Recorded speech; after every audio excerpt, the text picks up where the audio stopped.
İnsanın hakimiyyətə qarşı mübarizəsi yaddaşın unutmağa qarşı mübarizəsi kimidir?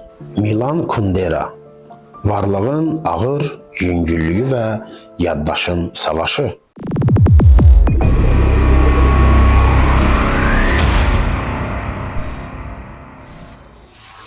Gəlin indi də müasir intellektual düşüncənin ən parlaq simalarından birinə, Milan Kunderaya müraciət edək. Kundera oxumaq sanki duru bir suyun dibindəki daşları seyr etməkdir.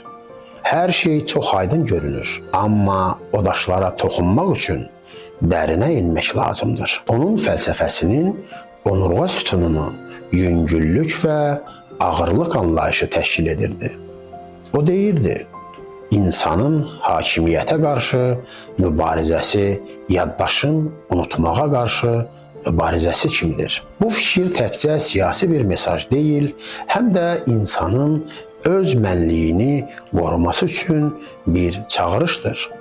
Varlığın dözülməz yüngüllüyü əsərində o bizə sual verir.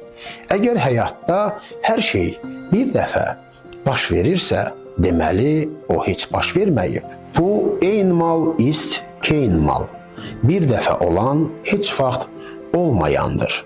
Prinsip üzərində qurulmuş dərin bir həyat ağrısıdır. Kundera'nın qəhrəmanları eşq və xəyanət, azadlıq və məsuliyyət arasında çırpınırlar. O bizə göstərir ki, həyatın yüngüllüyü əslində onun ən ağır yüküdür.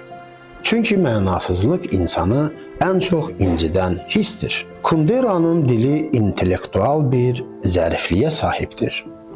O frazoloji ifadələrdən deyil, anlayışların özündən yeni mənalar yaradırdı. Xoşbəxtlik təkrara olan həsrətdir, deyən müəllif bizə gündəlik rutinin içindəki gizli hüzuru tapmağı təklif edir. Kundera'nı oxumaq, müasir insanın öz daxili boşluğunu necə doldurmalı olduğu barədə bir dərs keçməkdir.